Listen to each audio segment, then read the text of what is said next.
नमस्कार, मैं हूं संजय शर्मा। आप देख रहे हैं 4 PM न्यूज नेटवर्क। अगर आपके पास दो भैंसें हैं और ये कांग्रेस वाले आ गए तो एक भैंस आपकी ले जाके मुसलमानों को दे देंगे। ये बात मैं नहीं कह रहा, कोई सड़क मोहल्ले का नेता भी नहीं कह रहा, ये बात देश के प्रधानमंत्री कह रहे हैं। मैं समझ नहीं पा रहा प्रधानमंत्री जी इतना बौखला क्यों गए, इतना डर क्यों रहे हैं। ये भाषा क्या किसी 140 करोड़ देश के प्रधानमंत्री की हो सकती है? किन किन भाषा के स्तर पर गिर रहे हैं प्रधानमंत्री जी, ये मैं समझ नहीं पा रहा हूं। मुझे इस बात की और ये आशंका लग रही है कि अभी और स्तर गिरेगा। अगर पहले और दूसरे चरण की तरह तीसरा चरण भी निकल गया, मतलब डिब्बा गोल होते हुए नजर आया, तो प्रधानमंत्री जी किसी भी स्तर पर गिरेंगे।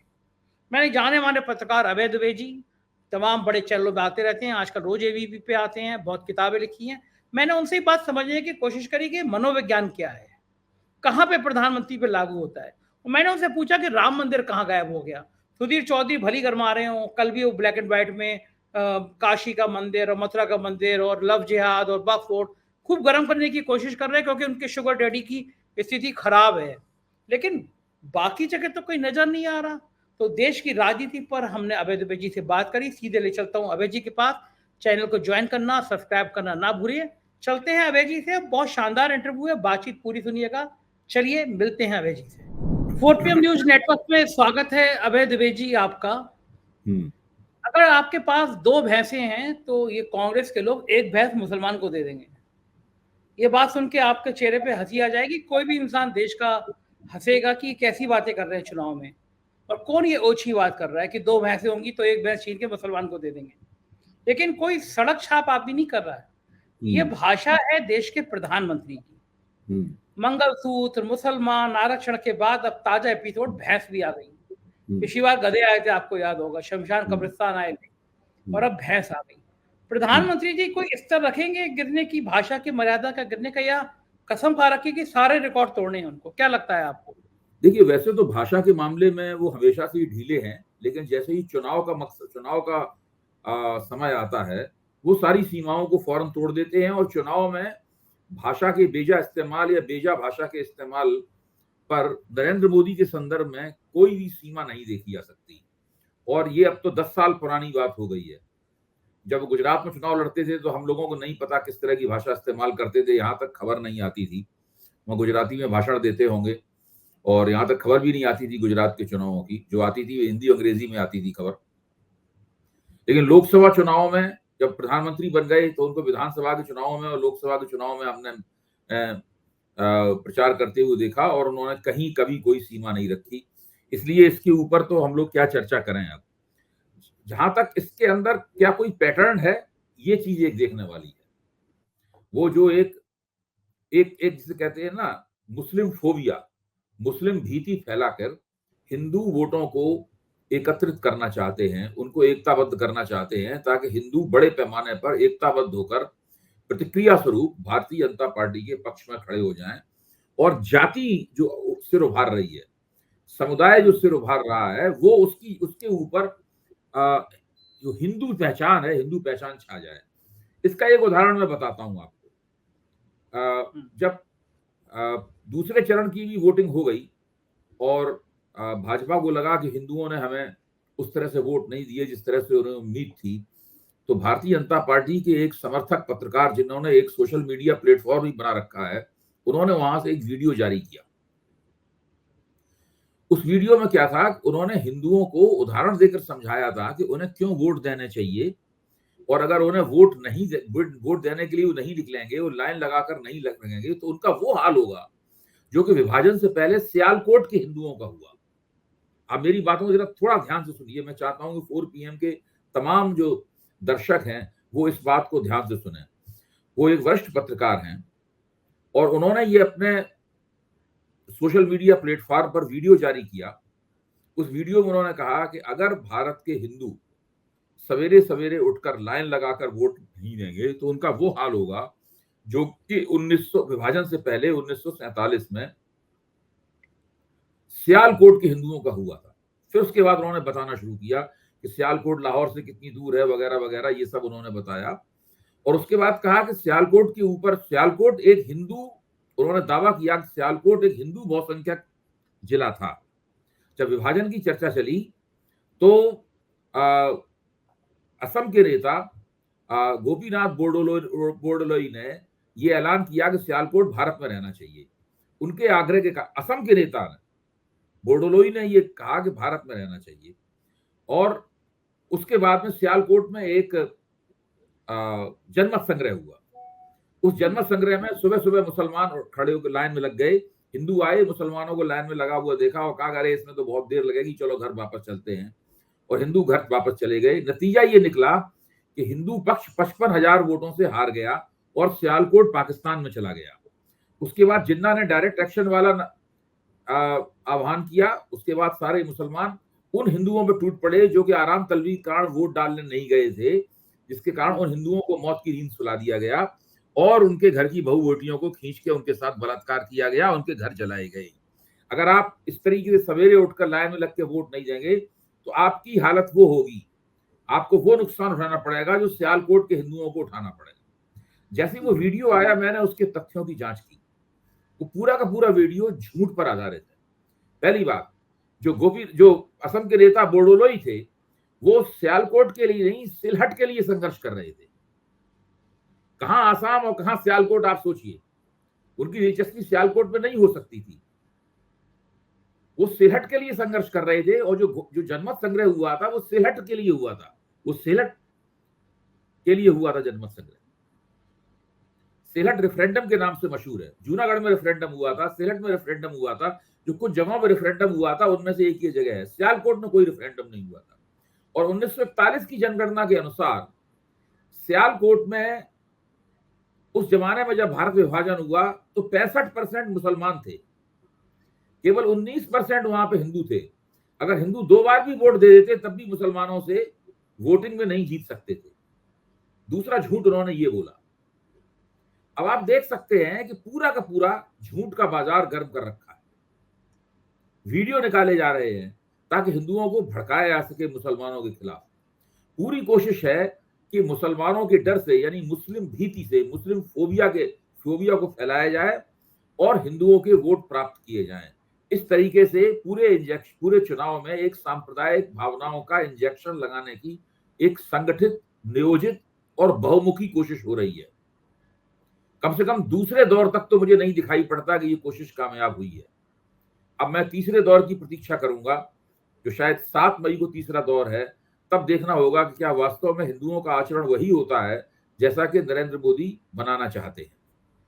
लेकिन ये जब तीसरा चरण आ रहा है और फिर उसके बाद चौथे चरण में अब चर्चा शुरू हो गई है अवध और पूर्वांचल में, राम मंदिर जो बना हुआ है, उस राम मंदिर कहीं चुनाव के फ्रेम में आया ही नहीं। ये माना जा रहा था कि राम मंदिर के सहारे चुनाव लड़ लिया जाएगा, जो उन्माद पैदा हो रहा था। क्या अब मोदी जी को लग रहा है कि राम मंदिर के निर्माण, शिलान्यास, जब उद्घाटन हो गया था, भव्य शो हो गया था, उसके 1 महीने बाद चुनाव करा लेना चाहिए था? गलती कर गए वो, क्योंकि अब तो कोई माहौल नजर नहीं आ रहा। जिस राम मंदिर से सारी राम मंदिर की तो हाड़ी कांट की थी, जो कि 90 के दशक में चढ़ी थी एक बार। उसकी हांडी एक बार चढ़ चुकी। काट की हांडी एक ही बार चढ़ती है अंगीठी के ऊपर। और 90 के दशक में भाजपा को उसका फायदा हुआ था। 6 साल के लिए अटल बिहारी वाजपेयी की सरकार थी, वो राम जन्मभूमि आंदोलन की देन थी सरकार वो। इसके बाद भारतीय जनता पार्टी को राम जन्मभूमि आंदोलन का और राम मंदिर का कभी भी लाभ नहीं हुआ। वो एक भावना है रही बहुत सारे हिंदुओं के मन में। जब राम मंदिर की प्राण प्रतिष्ठा हुई तो सब लोगों ने भावुक होकर उस क्षण को देखा और उस क्षण को महसूस किया। और उसके कारण वहां पर लोग जाते हैं, अभी भी बसें भर भर के जाती हैं और लोग अपने श्रद्धावनत होते हैं रामलला के सामने। लेकिन वो वोट का मुद्दा नहीं था। देखिए, उत्तर प्रदेश में तो 1992 में मस्जिद तोड़ी, 1993 में ही भाजपा इस सवाल के ऊपर चुनाव हार गई थी। वो सरकार नहीं बना पाई थी, लेकिन उसका प्रभाव बना रहा। और उसका प्रभाव धीरे धीरे करके उसने हिंदू समुदाय के बहुत सारी वोटिंग प्राथमिकताओं को प्रभावित किया और अटल बिहारी सरकार के पक्ष में मतदान, और उन्होंने गठजोड़ राजनीति के जरिए अपनी 6 साल तक सरकार चलाई। लेकिन उसके बाद आप देखिए, भारतीय जनता पार्टी के पराभव का दौर शुरू हुआ। वो 2 चुनाव लोकसभा में हारी, उत्तर प्रदेश में कई चुनाव हारी। राम मंदिर के मुद्दे ने भाजपा की कभी मदद नहीं की। और इस बात को नरेंद्र मोदी भी समझते थे कि राम मंदिर का मुद्दा भारतीय जनता पार्टी की मदद नहीं कर पाएगा। इसलिए 2014 का चुनाव भी उन्होंने इस मुद्दे पर नहीं लड़ा, 2019 का चुनाव भी इस मुद्दे पर नहीं लड़ा। और प्राण प्रतिष्ठा के बावजूद उनकी तरफ से इसको उसको मुद्दा बनाने की कभी कोई कोशिश नहीं की गई। अब ऐसे मल्लिकार्जुन खड़गे के बयान पे आप बोले हैं ये राम को हराना चाहते हैं, भारतीय जनता पार्टी ऐसे कि राम का पर्यायवाची है, इसलिए उसको हराना चाहते हैं। तो इस प्रकार की बातें जरूर बीच बीच में ये करते हैं, लेकिन राम मंदिर का मुद्दा काट की हांडी था। ये 2090 में ही काट की हांडी जल चुकी है। अब इसका कोई राजनीतिक लाभ नहीं मिल सकता। जो कुछ लाभ है वो सांस्कृतिक और सामाजिक और धार्मिक लाभ है, इसका राजनीतिक लाभ नहीं है इसका। अगर ये ऐसा नहीं है तो एक मुसीबत उन्होंने और झेल ली। मुसीबत ये है कि उनको लग रहा था ये इतना ज्यादा उफान आएगा, तभी चारों शंकराचार्य मना कर रहे थे कि अधूरे मंदिर का निर्माण नहीं होना, उद्घाटन नहीं होना चाहिए अधूरे मंदिर का। चारों शंकराचार्य जो हिंदू धर्म के सबसे बड़े महंत माने जाते हैं, उनकी बात इग्नोर कर दी गई। एक विवाद हुआ कि राष्ट्रपति अब आई, तब ये हुआ कि राष्ट्रपति को, देश की प्रथम नागरिक को नहीं बुलाया गया, तमाम विवाद पैदा हुए। तो फिर अगर इतना उनको लग रहा था कि हमें चुनाव में फायदा नहीं मिलेगा, तो आधे अधूरे मंदिर का फिर उन्होंने शुरुआत क्यों की होगी, क्या सोच के की होगी अभय जी? देखिए, नरेंद्र मोदी अपने 5 वर्ष के कार्यकाल को इस रूप में लोगों के सामने रखना चाहते थे कि हमने जितने वायदे किए, बड़े बड़े वायदे किए, कश्मीर से धारा 370 हटाने का वायदा किया, 3 तलाक का वायदा किया, हमने यूनिवर्सल सिविल कोड का, यूसीसी का वायदा किया, हमने राम मंदिर का वायदा किया, हमने सब वायदे पूरे कर दिए। तकनीकी रूप से वो जनता को ये बताना चाहते थे कि हमने सारे वायदे पूरे कर दिए। अब हम महान नए भारत के निर्माण के लिए 2029 की तरफ जा रहे हैं और 2029 के बाद से हम प्रस्थान कर देंगे 2047 की तरफ। इसलिए उन्होंने खुद और उनके जो मीडिया में उनके जो समर्थक हैं, उन्होंने कहना शुरू किया कि नरेंद्र मोदी 2024 का चुनाव जरूर लड़ रहे हैं, लेकिन उनकी निगाहें 2029 के ऊपर हैं और उनका लक्ष्य 2047 और एक अमृतकाल वगैरह, ये सब पूरी एक भाषा ईजाद की गई। जबकि बेरोजगारों के लिए ये अमृत नहीं विष काल था, गरीब आदमी के लिए महंगाई की वजह से ये अमृत नहीं बल्कि विष काल था। जो लोग लोकतंत्र के हामी हैं, जो लोग निजी आजादी के हामी हैं, जो अभिव्यक्ति की आजादी के हामी हैं, उनके लिए अमृत था, अमृत नहीं, ये विष काल था। जो लोग ये मानते हैं कि देश में लोकतंत्र को लोकतंत्र संस्थाओं द्वारा संसाधित किया जाने वाली व्यवस्था है, उनके लिए विष काल था कि उन संस्थाओं को इसी दौरान बुरी तरीके से कैप्चर किया गया और उनके अंदर अपने गुर्गे बैठाए गए। उन संस्थाओं को जिन्होंने उन्होंने पूरी की पूरी लोकतांत्रिक प्रक्रियाओं का कबाड़ा कर दिया। चुनाव आयोग इसका सबसे बड़ा उदाहरण है। तो मैं ये मानता हूं कि नरेंद्र मोदी की जो पूरी थीसिस थी, वो थीसिस पहले दौर के मतदान ने उस थीसिस को गड़बड़ाया और दूसरे दौर के मतदान ने उस थीसिस के ऊपर एक बहुत बड़ा सवालिया निशान लगा दिया, जिसको अभी भी नरेंद्र मोदी भी उस सवालिया निशान को हटा पाने में नाकाम रहे हैं। अब मैं एक बात और कहूंगा इस आपके सवाल के जवाब में, फिर आप दूसरा सवाल पूछिएगा। वो ये है कि राम मंदिर की वजह से नरेंद्र मोदी को एक ऐसा नुकसान हुआ है जिसकी उन्होंने कभी उम्मीद नहीं की। हम लोगों ने इस नुकसान पर चर्चा की है 4 PM के मंच पर। वो ये हुआ कि जब प्राण प्रतिष्ठा के कार्यक्रम को सब लोगों ने देखा देश में, तो राष्ट्रीय स्वयंसेवक संघ के स्वयंसेवकों ने भी देखा, उनके पदाधिकारियों ने भी देखा। उन्होंने देखा कि सरसंघ चालक, जिनको हर व्यक्ति भाजपा का और संघ का परम पूजनीय शब्द लगाए बिना उनका नाम नहीं लेता, जिसका इतिहास ये रहा है कि परम पूजनीय सरसंघ चालक जिस नेता को चाहते हैं, चाहे वो अटल बिहारी वाजपेयी ऐसा प्रधानमंत्री क्यों ना हो, उसको संघ के दफ्तर में बुलाते हैं और उसकी समझाइश उसको एक बौद्धिक दिया जाता है। उसको कहा जाता है कि आप पटरी से नहीं उतर सकते, आप संघ की संतान हैं और भाजपा संघ की संतान है। उन सरसंघ चालक को प्राण प्रतिष्ठा में लोगों ने देखा कि वो दूसरे नंबर पर धकेल दिए गए हैं और इस दूसरे नंबर और पहले नंबर के बीच में बहुत बड़ा फासला है। ऐसा भी नहीं है कि दूसरा नंबर पहले नंबर के पास खड़ा हुआ हो। पहली बार भारत में हिंदुत्ववादी राजनीति के पैरोकारों ने देखा कि उनका सर्वोच्च नेता, एक नए उभरे हुए सर्वोच्च नेता जो कि प्रधानमंत्री पद पर आसीन है, उसने उस सर्वोच्च नेता को काफी पीछे धकेल दिया है, जिस सर्वोच्च नेता के संगठन ने भारतीय जनता पार्टी को जन्म दिया था और जो प्रधानमंत्री एक जमाने में इसी संगठन का प्रचारक था। ये भाजपा प्रचारकों को राष्ट्रीय स्वयंसेवक संघ से लोन पर लेती है, कर्ज पे लेती है। तकनीकी रूप से संघ ने नरेंद्र मोदी को, जिस तरह अटल बिहारी वाजपेयी और अडवाणी को कभी दिया था, गोविंदाचार्य को कभी दिया था, नानाजी देशमुख को कभी दिया था, उसी तरीके से नरेंद्र मोदी को भी भाजपा को लोन पर दिया गया था। और लोन उन्हीं नरेंद्र मोदी ने, हाँ, लोन पे, कर्ज पे दिया गया था। ये कहा जाता है, आप अंग्रेजी का अखबार पढ़िए, सारे प्रचारक जो है वो लोन किए जाते हैं भाजपा को, हाँ, काम करने के लिए, चाहे वो जिला स्तर पर काम करें या राष्ट्रीय स्तर पर काम करें। तो वो नरेंद्र मोदी इस वक्त सरसंघ चालक से भी ज्यादा बड़े और प्रभावी नेता हो गए हैं। अब संघ उन्हें नहीं चला रहा है, बल्कि वो संघ को चला रहे हैं। ये छवि पहली बार सरसंघ, राष्ट्रीय स्वयंसेवक संघ की तरफ गई, और उसी का नतीजा है आज स्वयंसेवक मुरझाया हुआ है, अपने घर बैठा हुआ है। वो उस उत्साह से भारतीय जनता पार्टी की मदद नहीं कर रहा है जिस उत्साह से उसने 2014 और 2019 में की थी। ये सही है कि संघ ने अभी तक भाजपा का विरोध करना शुरू नहीं किया है, विरोध वो करेगा भी नहीं खुलकर, क्योंकि भाजपा उसी की संतान है। ये एक ऐसे परिवार की कहानी है जिस परिवार में बच्चा होता तो उसी परिवार का है, तो माँ बाप उसका नुकसान अपने हाथ से तो नहीं करते, लेकिन माँ बाप उसके प्रति उदासीन हो जाते जब वो जो बात चाहो नहीं करो, मानता है और जो चाहो बदनामी करता है परिवार की। तो ये जो माँ बाप, जो भाजपा का जो पितृ संगठन है, ये भाजपा की सत्ता पाने की संभावनाओं के प्रति उदासीन हो गया है। हाँ, मतलब ये कि तुम्हें जो करना हो करो, हमसे मतलब नहीं है। आपका लेकिन मतलब नहीं है, हमारे पास फुर्सत नहीं है आपकी मदद करने की। भारतीय जनता पार्टी, लेकिन मुझे लगता है कि एक तरह से जनता को मूर्ख समझती है। आज जब कोविडशील्ड वैक्सीन को लेके हंगामा हुआ कि भाई इन्होंने करोड़ों रुपए डोनेशन लिए और कोविडशील्ड के साइड इफेक्ट्स, लोग गिर जा रहे हैं, जिम कर रहे हैं, गिर के मर जा रहे हैं। आज भी एक नमाज पढ़ रहा था व्यक्ति, मर गया, डांस कर रहे हैं, मर जा रहे हैं। तो पता चला कि कोविडशील्ड जो लगवाई गई थी उससे हार्ट अटैक होने का डर है। देश के 80 करोड़ लोगों की सांस रुक गई, कि अधिकांश लोगों ने कोविडशील्ड लगवाई थी। प्रधानमंत्री बढ़िया आदमी निकले, उन्होंने कोवैक्सीन लगवाई थी। उन्हें पता था कि शायद कि कोविडशील्ड का नतीजा क्या होगा, खुद नहीं लगवाई। लेकिन मैंने भी मजेदार कोवैक्सीन लगवाई थी। तो हाँ, तो मैंने भी कोवैक्सीन लगवाई थी। मुझे लगा हमारा देश का प्रधानमंत्री जो लगा रहा है वही सेफ होगी, उसी लाइन पे चलो, क्योंकि जान तो सभी को प्यारी होती है।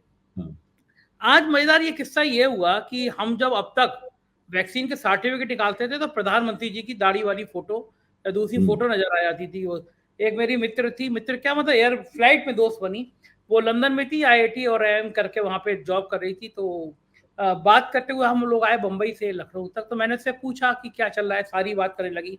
फिर हंस के एक किस्सा बताने लगी, बोली मेरे ससुर अमेरिका में गए, तो उसने जब वैक्सीन सर्टिफिकेट दिखाया तो उन्होंने देखा कि दाढ़ी वाली फोटो तो आपसे मैच नहीं कर रही है। तो उसने कहा कि नहीं, मैंने कहा कि ये मेरी नहीं है, मेरे देश के प्राइम मिनिस्टर की है। तो उसने पूछा नाम क्या है, नरेंद्र मोदी। उसने नेट पे चेक की, जानता नहीं था वो जो वहां पे इमिग्रेशन पे हुआ। तो वो हैरानी से वो बोले, ये दाढ़ी वाली इतनी बड़ी फोटो आपके सर्टिफिकेट पे क्यों लगी हुई है, हमारे तो किसी प्राइम मिनिस्टर प्रेसिडेंट की फोटो नहीं लगती है, तो ये आप सर्टिफिकेट आपका आपकी फोटो क्यों लगी हुई है। तो वो तो खैर खाद की बोरी हो, कोई भी चीज हो, उस पर प्रधानमंत्री की फोटो लगती है। लेकिन अब जैसे ये मसला उछला और लोगों ने देखना शुरू किया कि भाई कौन सी वैक्सीन लगी है, हम जरा चेक तो कर ले, लोग भूल जाते हैं। तो जैसे ही सर्टिफिकेट देखा उसमें प्रधानमंत्री की फोटो, तो आदमी के मन में आता है कि साला मेरे को हार्ट अटैक होने जा रहा है, ये फोटो इन्होंने लगवाई थी। तो प्राइम मिनिस्टर की आज फोटो गायब हो गई। मेरे हैदर वकील साहब, उनका फोन आया कि संजय हमारे सर्टिफिकेट पे तो प्राइवेसी फोटो नहीं दिख रही, तुम देखना। हमने चेक किया तो हमारे यहाँ भी। तो अब बीजेपी ने सफाई दी कि साहब चुनाव आचार संहिता लगी हुई है, इसलिए प्राइम मिनिस्टर की फोटो नहीं होनी चाहिए, हटा दी। अखिलेश यादव ने ट्वीट किया कि 2022 का विधानसभा चुनाव, उसके बाद देश में इतने चुनाव कई कई जगह हो गए, तो तब तो हटाई नहीं गई, तो क्या वो सब चुनाव इनवैलिड हो गए, तो अब क्यों हटाई गई।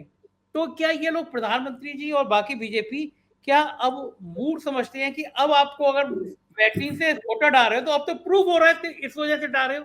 तो क्या लगता है इसके साइड इफेक्ट्स क्या होंगे। इसके साइड इफेक्ट तो हो चुके हैं पहले से ही। इसके साइड इफेक्ट तो इसके पहला साइड इफेक्ट तो यही है कि भारतीय जनता पार्टी इस पूरे मसले से होने वाले डैमेज, उससे होने वाली नुकसान दूर करने के लिए प्रबंधन में लगी हुई है। फोटो हटा देना उसी प्रबंधन का एक कारण है।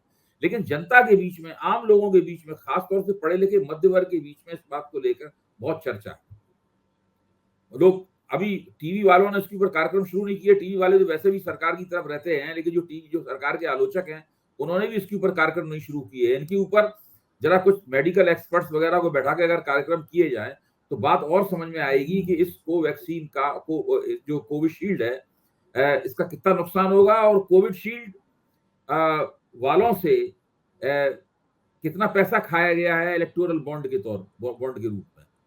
ये भी तो एक हकीकत है। असली तो वही हकीकत है।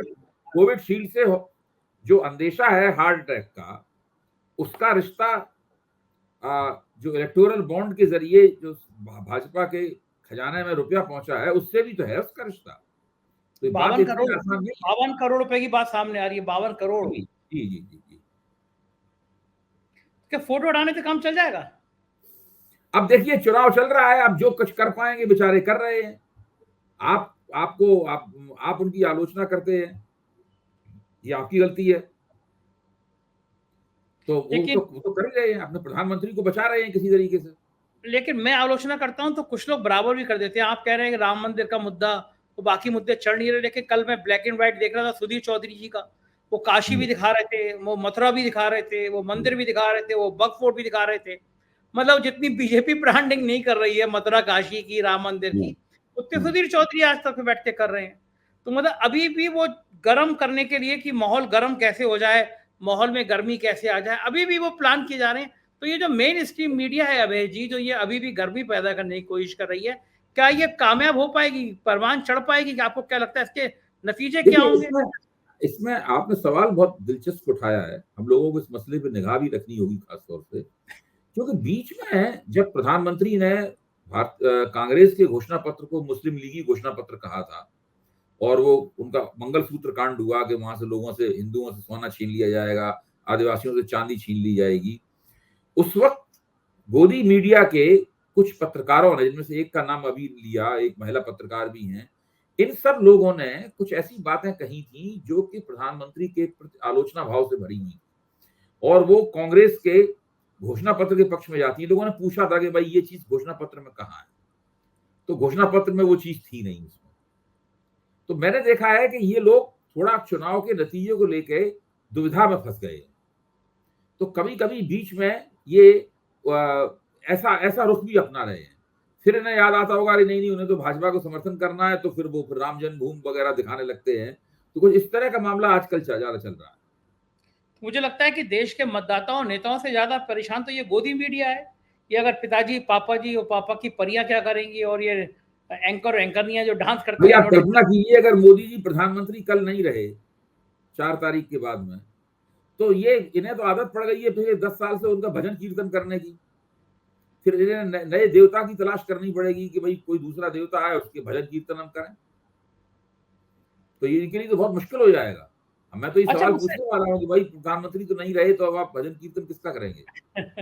लेकिन लोग कहते हैं कि ये बड़े एक्सपर्ट होंगे, ये तुरंत नए डैडी, शुगर डैडी ढूंढ लेंगे अपने ये।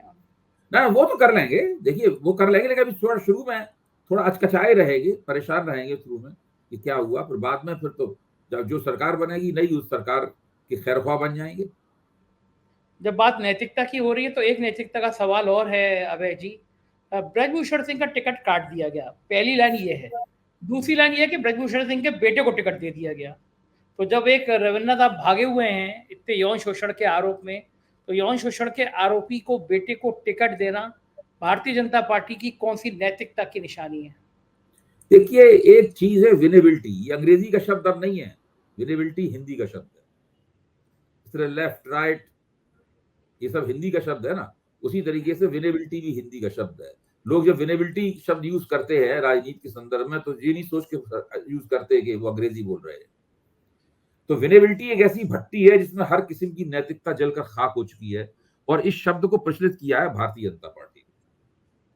दूसरी पार्टियों पर भी इसका दुष्प्रभाव पड़ा है, वो उनकी वो प्रभाव पड़ा है, लेकिन भारतीय जनता पार्टी मुख्य तौर पर जिम्मेदार है इस पद को, इस राजनीतिक पद को प्रचलित करने के लिए।